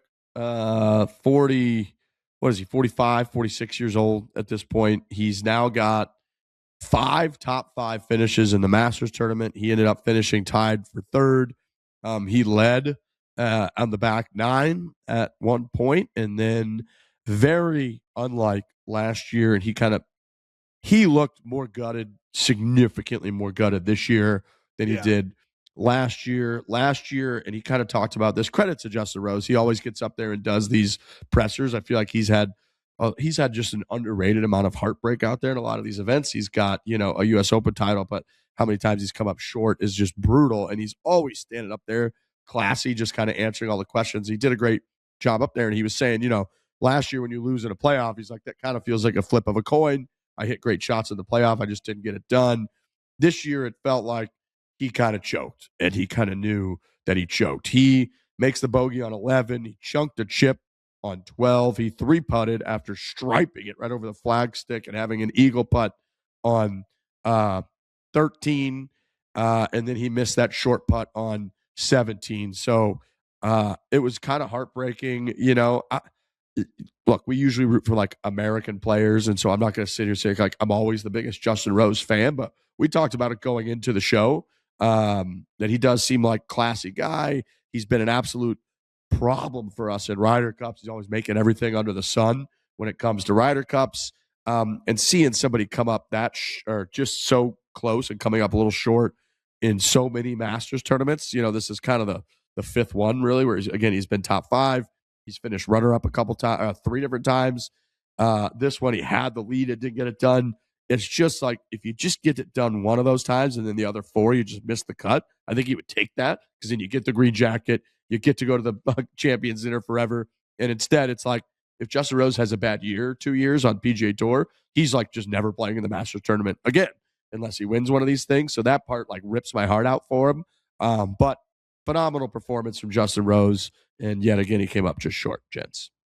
Yeah, I was blown away with starting on the second shot on 11. He had that look in his eye early in the front 9 that I saw on Saturday afternoon at the Ryder Cup at Bethpage, where I was like, this guy has gone like alien mode. He's having an outer body experience. He may never miss a putt again. Like, he had this crazy look in his eyes, and he was starting to trend that way on number 8 and 9 when he made that putt. And then when we go to 10, And then we got to 11, and he kind of backed off his iron shot, said something to Fooch, and then as soon as he hit it, kind of yelled at Fooch, then took a long time on the pitch shot on 11, a lot of practice swings, told the people on 12 green to quit blowing the green off, which is some 100 yards away, and then made bogey, then duffed the chip on 12, like you said, and three-putt 13, and then hit the worst iron shot I've ever seen Justin Rose hit on 14. It was like, man, he's really come unraveled. Like, the full pressure of winning this golf tournament has happened in the last 45 minutes, and he just couldn't recover in a time that he needed to. And I've been there, man. Any of us have tried to win a golf tournament in the highest pressure, have all had that situation, and it feels like it's happening so fast, and you don't know how to slow down. And you feel like, oh my God, I just want to hit pause for a minute, maybe go over here and talk to my buddy, and then I could come back and I would never hit that shot.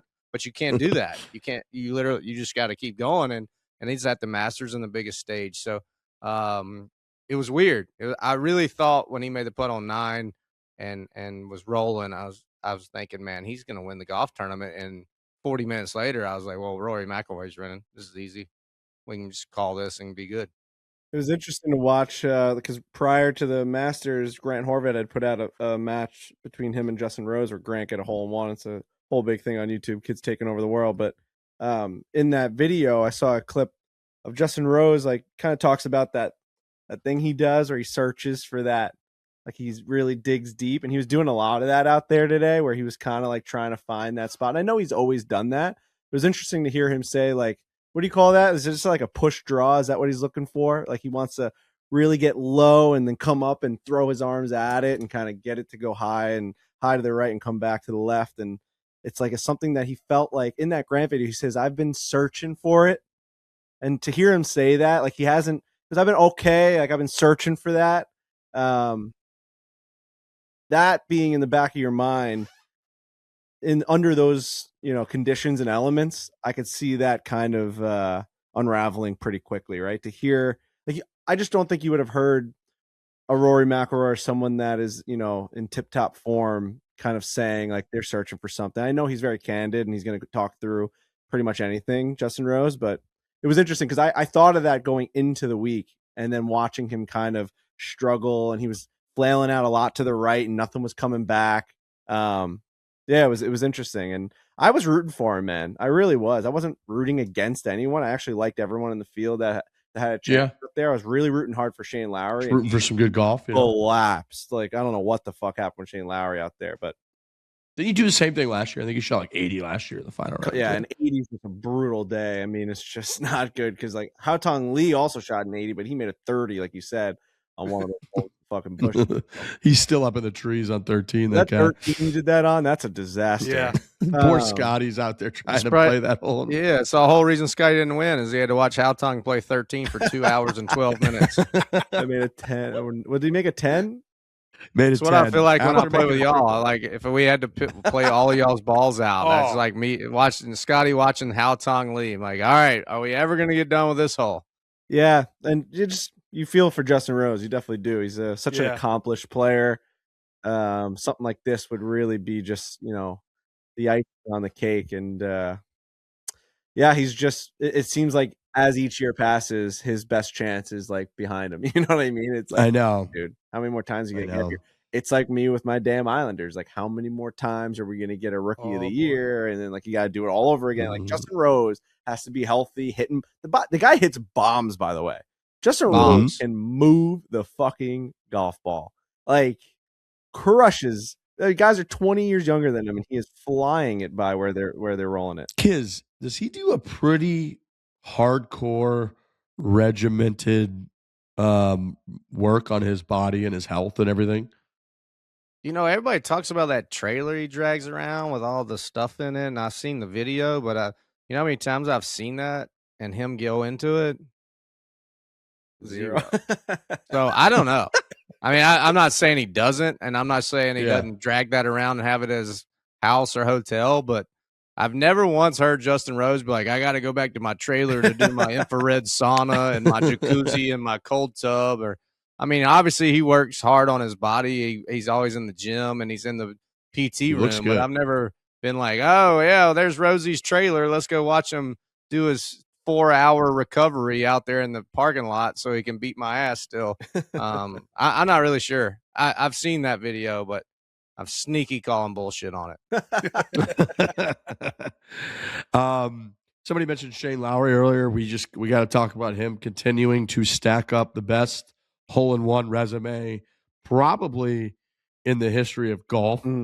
He's got an ace at the 17th hole at TPC Sawgrass, the 7th hole at Pebble Beach, the 2nd hole at the Houston Open. Kids, shout out to coverage. And then he's now got an ace on the 16th hole at Augusta National. And then he added this year an ace on the 6th hole at Augusta National. That is an outrageous lineup of hole-in-ones. He's the right guy to have that list because he's going to give you the celebration you want. You know, you'll see some pros make a hole-in-one and they're like, oh, yeah, that was my 13th of my career. Like, I don't really care. It's good to make one. But Shane Lowry gives you the full double fist bump. His belly's bouncing around. Everybody's fired up because Shane Lowry's a fan favorite. But it is an outrageous list of hole-in-ones to have as a professional golfer. It's ridiculous. Yeah, he kind of ruined it over at the Texas Open, the one in Houston. Well, yeah. All dialed in, and then had to make one on the 2nd hole at the Texas Open. So I think he rebounded, though, right, with the hole-in-one at 6? Like, he was like, erase that one as his last one, so I'm going to add this one back. Poor Houston Open's been getting kind of buried. Like, Rory was like, I don't like those tournaments. And then Shane Lowry, everyone's like, ace of the 2nd hole. That was the one thing that Rory might have said where I was like, oof, where he was like, I thought my time was better served. I didn't need to be in Houston and San Antonio. I figured I would just stay and play Augusta National. That little shot at those two cities and those tournaments, I was like, that wasn't completely necessary. No, there's no need for that, man. That was mean. He was like, yeah. He's like, I'm not going to those tournaments. The state of Texas because he also, you remember he took that shot at PJ Frisco a couple years ago? He hates Texas. Yeah. Yeah. Not a Texas guy, man. You want to know who had a weird weekend? Sergio Garcia. Sergio Garcia with a crazy week at the Masters tournament. Really, he put just an exclamation point on his 2026 Masters tournament on the 2nd tee box on Sunday with just an all-time Sergio snap lunatic job where he hits a tee shot. He kind of hits it out to the right, didn't love it, goes into the bunker. And he gave basically the same thing he did in that bunker in like Saudi Arabia 5 or 10 years ago. Yeah. Where he did the slam down and then the double slam with the driver. He smokes the ground and then comes back from the other side and smokes it again. Pure lunatic move. And then I guess I didn't see this part on the camera, but then he went over to a cooler and just snapped his driver, hitting it on the cooler right there. It was so bad that on the 4th hole, the like competitions committee chairman came over and spoke to him and gave him like a code of conduct warning for his actions on the 2nd tee, which I don't think you ever want to get a green jacket coming up to you at the Masters. I mean, he's a champion, the whole deal. And then he had the incident earlier in the week where he was like looking like he's like throwing something at his caddy in a very like disparaging kind of way on wild. One of the greens. That was a so just a tough week for your boy Sergio Garcia. Anytime you're standing on a podium at the Masters and you have to tell the press, I'm not proud of it. You have to say that. I'm not super proud of it, but it happens. It's just, you're right. Yeah, I guess it happens. People just have explosions, which it's such a frustrating game. I get that. It is. I sometimes struggle to pin these guys down when they get mad because I always allude to these other sports where you're allowed to let your frustration out in so many different ways. And in golf, you're like demanded to keep it together.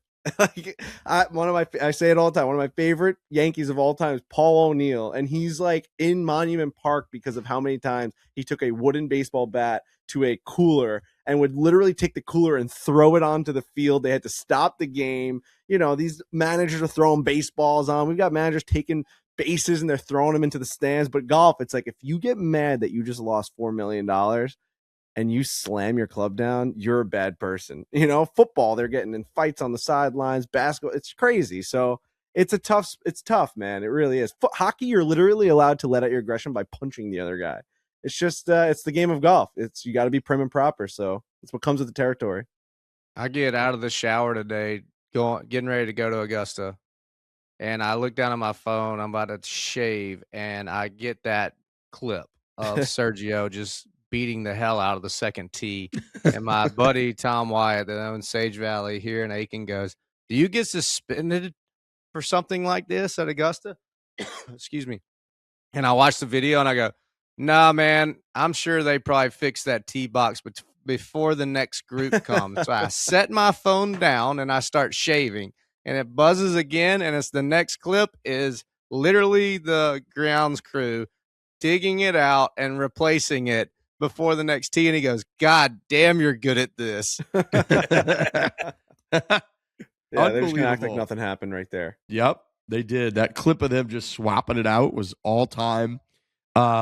It's true. It's a good point. This game's maddening. It's infuriating. No matter how good or bad you are, everybody's gotten. You just get to the point. You just want to snap something, break something, throw something, whatever it might be. So you do kind of try to be a little bit easy on folks. It is tough when you resort to like damaging the tee box. Totally. When you're like, that is just, it's same with that bunker thing where it's like, and it was that deal with Wyndham Clark where it was like he's damaging the locker, and then at the PGA Championship he threw his driver and damaged like one of the signs, and it was like a hit of Marshall. That's where it's like, I think it kind of, for whatever reason, it sends people on to another level. I think it's an understandable reason, but the lockers were out of control. Wyndham Clark, lockers were out of control, and then he got into a little snafu over the children comment as well during the Wednesday Pro the par 3, where he said seeing all the kids running around is the best form of birth control. Ooh, I didn't hear that. He said that? Oh yeah. Yep. Oof. I think he was like on a hot mic. He didn't like say it to television, I think. Is that right? I only saw the quote, which is like the worst thing to be doing on a podcast is just like quoting people when you don't. No, but that was like, no, it was caught. It was like that he knew he was like either mic'd up or near a mic or whatever it might be. Like it was like on ESPN, like live. The quote that I had seen, it seemed like the first part of the answer was pretty like he was answering someone's question, and then he was like, "But seeing all these kids running around is the best form of birth control." I think it was a joke that just went swing and a miss. Yeah, I think that was tough. I think that's why you don't have everyone doing TV, because conversationally that's so universally accepted. Fine. But on TV, you look like a freaking idiot if you say something like that. Yeah, I mean, everyone says like on an airplane is like birth control, hearing babies crying and screaming. I mean, I'm sure Trent said that on this damn show. I want to be clear. I agree with what he said. But to be out there when amongst like it's the most family friendly event of the golf season, and it's like it comes off a little bit in a weird way. How do you guys feel about the whole Frankie Fleetwood like media junket he had to do? I mean, at some point, like last year was so natural, and he made everyone laugh. Rory laughed. Shane Lowry said the Fleetwood's got this kid in media training. It was a perfect moment where he said, "I'm just trying me hardest." Even though, maybe that was 2 years ago. I don't even know how long ago that was, but. Just trying me hardest, the best. And now this year, man, I felt so bad for the kid. Like there was so much pressure on him to hit it onto the green, which I get. Like I don't want to say he brought it onto himself, but it became like a storyline. He's back out there. But dude, the media junket that he had to do afterwards, he had to do like 6 interviews. Like it was nuts. Like the kid's like 9. I mean, how old is this kid? It's crazy. I was like pissed off at that. Than like a producer getting a hold of something and deciding this is now going to be like a segment. Like when they're like, oh, this is obviously popular on Twitter and Instagram, so now we're gonna make this into a thing. You lose all the magic. It's just gone. And you see it with everything. Anything that's popular, it becomes the now, like that's the thing we're gonna focus on, and it loses all of the stuff that made it cool in the first place. And that's unfortunately that's show business. It's as bad as it gets. Yeah, I think they, to your point, I don't even think they made it a segment. I think they made the whole show the Frankie Fleetwood show, like showing him on every hole leading up to it and how he's getting ready for it and all this stuff. And then whatever, he hit 2 balls. I'm just watching the clips because I didn't watch it live, but all the interviews right there off the 9th green. The kid's like 8 years old. Like, what are we doing here? Yeah, fascinating to me. I don't know. It was an interesting par 3 show for me. There was a lot of wildness going on. I thought it was supposed to be like a chill part of getting ready for the Masters, supposed to relax the players, and now it seems to be a celebrity Frankie Fleetwood. What are we doing? I'm not even sure where we were trying to go with that one. Yeah, there was a lot of people weighing in that this was too much for them this year with Kevin Hart and Kelsey out there and just all of it. It was there were a lot of people weighing in that it was not their father's par 3 contest, at the Masters tournament. Well, the problem is that they're you can't have it both ways where it becomes everything that we do love about Augusta with like the no phones and all that. And there's all these podcast clips about how incredible it is to like not bring your phone in and everything.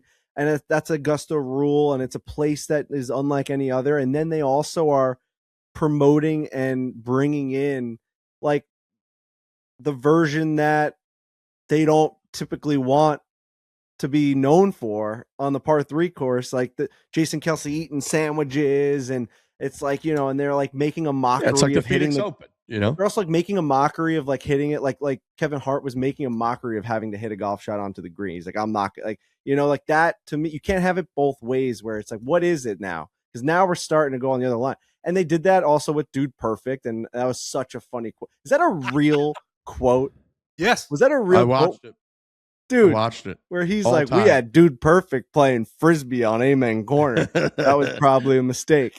That's like one of the best quotes ever. But like, you can't have us like kind of suck you off for all this stuff and then also throw those little things in here, because then like all the people that get in trouble for little things. You saw one guy got kicked out for like using his phone at the media center or something like that. He stepped out. That was going viral. It's like, so Jason Kelsey can be doing like basically like cannonballs into the water on a par 3 contest, but this guy pulls out his cell phone at the media house and he's going to get kicked out forever. Come on.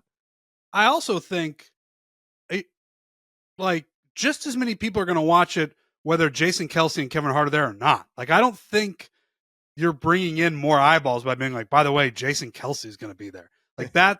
And listen, I don't have. Well, you're a huge Jason Kelsey fan, which is you know what? I was actually proud of the internet because the things that I have been feeling and saying in private to my brother who agrees with me is sort of what happened with the response to the Jason Kelsey and Kevin Hart's being there, where it's like, we don't need this. Like, what is this? I don't think it sounds like an old guy thing. I just think it sounds like you've really beat a dead horse here. Like, this guy's everywhere. He's at TGL. Then he's at the par 3 contest, and he's going to be at the next big thing. And it's like, how much do we need? How much do we need is the question. We had a lot of handfuls of Jason Kelsey over like a 3-week period. We had the TGL where he was like emceeing the entire event, which is like the kids one with the ace and the whole deal. And then next thing you know, we flew home, turned on our TVs, and yeah, he was like in a jet ski in the ponds at the par 3 contest at the Masters Tour. It was a lot of Kelsey. It was a lot of Dude Kelsey Perfect playing ultimate Frisbee on Amen Corner. We're gonna toss that up as a loss. Hey, I'll say this: scarcity requires demand, and when you got somebody coming on too much, nobody wants to hear you anymore. There's very, very much truth in that, and if you continue to push them out there, the demand's going to leave, and I'm not sure if everybody's going to be demanding Jason Kelsey to be on the par 3 next year. I love Jason. I had a great time with him at TGL. I don't know if it's the right realm or if he's getting thrown into this because of his ESPN contracts. And they're like, hey, go do this, go do that. And he's like, what the hell am I doing here? I feel so out of place, and I'm trying to make it work, because I don't think he's doing a bad job at it. But if you're overusing the hell out of your talent, people are just going to become numb to it, right? And they're just going to say, well, I don't need to tune in. I'd much rather be like, damn, Kiz is finally going to talk today. I want to hear what he has to say. I'm going to tune in. Instead of, well, I've seen this same song and dance, and that's what I'm afraid they're going to do to him. It's unfortunate. That's the thing, because I bet he's a great guy. Like, overall, I bet he's a great guy to hang out with, brings the energy. But it's what you're saying, Kiz, where it's like, they're like, go here, go here, go there, go there, go here. And he's like, all right, well, I guess I'll just go do all these things. And it's oversaturation to the 9,000th degree.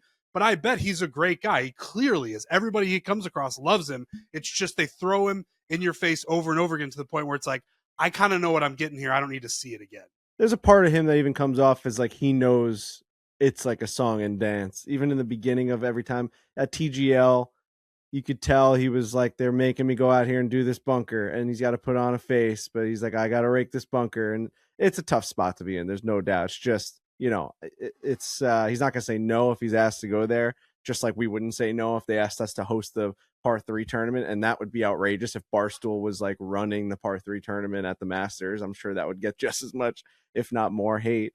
Sure. So yeah, it's a tough spot to be in. It's just, it was funny to see like the juxtaposition of like, we're going to watch a live stream of an azalea pop out of the ground for an hour, and we're also going to watch them eat as many egg salad sandwiches as we can on the first tee of the fucking par 3 course. So yeah, interesting. Dude, I went back and watched that Dude Perfect video. Yeah. It's the most preposterous thing that we've ever seen happen in professional sports.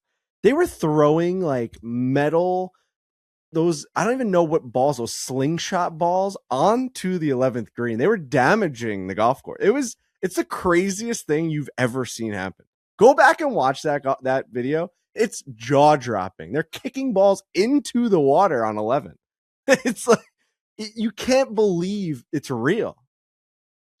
It was a weird one at the time. I remember people being like, what's happening at Amen Corner right now? So yeah, it is funny just to hear them be like, that was a miss. Sometimes you miss.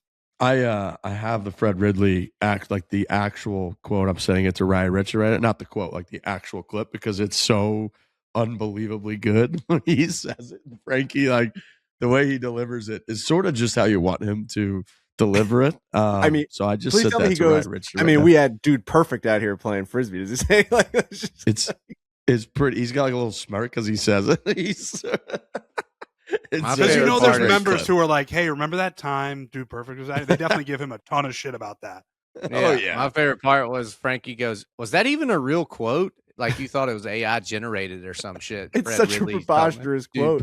Right. Well, because you don't think even the mistakes that they make, you don't think they would ever address it. They would just be like, that's in the past, whatever. But for him to be like, we fucked that up. AI's out of control now, man. Everyone believes it's really, you got to dodge these AI streets now, man. There's so many things. Unless it's so egregious. Like there was one clip of like Tiger Woods pulls up to Augusta. It was him just like flying the car in, like it went into a bunker. And so everyone was like, whoa. So that's AI. But there's other things where it's like, I mean, I saw one AI of like a ball going into the water. It was just a shot, and I believed it. Like there's people that want to just trick you into like retweeting it and being like, whoa, it's a bad shot. It's bad out there, man. AI is brutal. No, it's ridiculous. It's absolutely ridiculous. Yeah, and he was talking about, like, they asked him about a movie, and they were like, there's like written scripts, that like golf has gotten into and leaned into in the last couple of years. Like, would Augusta ever like consider leading into like a scripted, piece of content about the Masters or something like that? And then that was kind of what he responded to. Oh yeah, here we go. There you go. A few years ago, we had Dude Perfect, playing frisbee at Amen Corner. In retrospect, I like those guys, but that may not have been the best idea. But I remember when that video came out, we were like, oh, wow, this is now a gateway to Augusta National is going to allow YouTube creators to be in there. And then we went and looked at subscribers. And at the time, we probably had like 200,000 subscribers. Dude Perfect had 89 million subscribers. Yeah. Oh, that's like a different thing. That ain't going to do it for us. That is not going to do it for us. Because at this point, we've never talked to you on a Sunday night after you've just done radio talking about the Masters for how many hours? Who knows, even the last 2 days. Like how golfed out are you at this moment right now at 10 p.m. on Sunday night? Well, Masters Week is a different bear for me growing up in Aiken and being here. And luckily, people want me to come over there and host corporate stuff. So I hosted 2 Q&As this week. First one ever. Monday night was Brian Harmon. And then Friday afternoon was my second ever, because people think when you sit on TV that you can handle anything in the world. And I hosted Mr. Jack Nicklaus for a Q&A. No way. And I was like, what am I doing? You want me to carry the conversation and handle this whole thing with Jack Nicklaus? And I was actually nervous for it, because I was like, I've never, Brian Harmon's my best buddy on tour. It was the easiest shit. I can come up with all the things about him. Jack Nicklaus I had to prepare for. And Jack Nicklaus was the greatest guy to host that with. I think in 45 minutes, I asked him 4 questions. Wow. And He at one point, the first question I asked him was 1980. It was his 40th year anniversary of his 1986 Masters. I started with that, and I was like, "Was that the most memorable or rewarding major championship of your career?" He takes that question. I bet he goes for 15 to 18 minutes. Then he stops for a second and goes, "Kiz, I can't really remember." He never lost task. He stayed right on point. He's telling the whole story of the 86 Masters. And then he goes, "Kids, I can't really remember what the question was, but did I answer it?" And I was like, "Mr. Nicholas, you have done more than answer the question." But my question was 86 your most rewarding major championship of all time? And he basically ended with like, "I think it was." And then I like ask him another one, and he goes for another 10 minutes. And I'm telling you, I'm sitting up there. There's only like 20 people at this thing. And in the back, this girl that I just met is like, Wrap it "Wrap up. it up, wrap it up." And I was like, "You want Kevin Kisner to tell Jack Nicklaus to shut the fuck up? You're out of your fucking mind, lady. I will sit here all day and listen to him." And literally, they had to send the head over to me and say, "Mr. Kisner, I know you have another obligation after this." And I was like, "I do." And Mr. Nicholas goes, "Kiz, you got to get out of here. I don't have to be anywhere for like 30 minutes. I'm good to stay." And I was like, "You want me to leave now?" He's good, but staying another 30 minutes. Like, what are we talking about here? It was a fun experience. So anyway, to your question, I've had a long week. It was fun. I did a few corporate deals Friday night, and then did the Sirius XM radio, which yesterday was a lot longer day because I had to go over there early. I wanted to go early. I didn't go on air till 3, but not knowing the cadence and the rhythm and the flow of radio, I went over there and put on a headset for like an hour and a half before we ever went on to try to catch on to what they do. And man, my mind was blown. I don't think I ever caught the rhythm really all day yesterday. It's probably an hour and a half into the show, I a little bit caught on, but today I had the flow much better. It's just, they have different people working different holes, and in NBC, we do odds and evens. So I know that Terry and Brad are doing the odds, and then we have the walkers on the course. And in radio, people can't see what I'm talking about. So I have to tell them what I'm seeing and I'm talking about. So you got to be way more descriptive and a lot more words. And I can't use like "you saw right here" or "this is what we're seeing" or "you're about to see." So that was interesting, and used a lot more words but I had a hell of a week. It was fun. That's what we're here for. I've been doing this for 30 years around Aiken, South Carolina, is hanging out and going to the Masters and being a part of the Masters, and without the Masters, Aiken wouldn't thrive the way it does. So it was a fun week. I'm pretty tired. Yeah, Totally tired, but turkey season. I'm about to go kill the shit out of some turkeys starting tomorrow. I love that. Hell Was there yeah. any Hell yeah. anything surprising that Jack had said during that Q&A that like stuck with you? There was so many. I would hate to pick out like which one I thought was the greatest because there was so many just jewels in there. I asked him to close the night when she was doing this. I said, "What's your favorite hole at Augusta?" I said, "Mr. Nicholas, I'm going to close with this. What's your favorite hole at Augusta?" What do you think he said? Anybody want to guess? 13? 3. What, 17's where I made the putt? I'll go with 17. The one I'm playing. Oh, what a legend.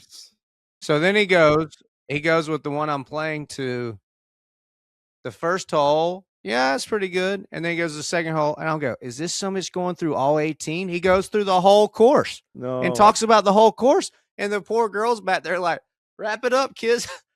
I'm like, "So you want me to stop him on 13 and be like, "Wait, all right, we don't care about the last 4 or last 5." So that was fascinating. And one of my other questions was, he talked a lot about his relationship with Mr. Palmer and how Winnie and Barbara and him traveled a lot together.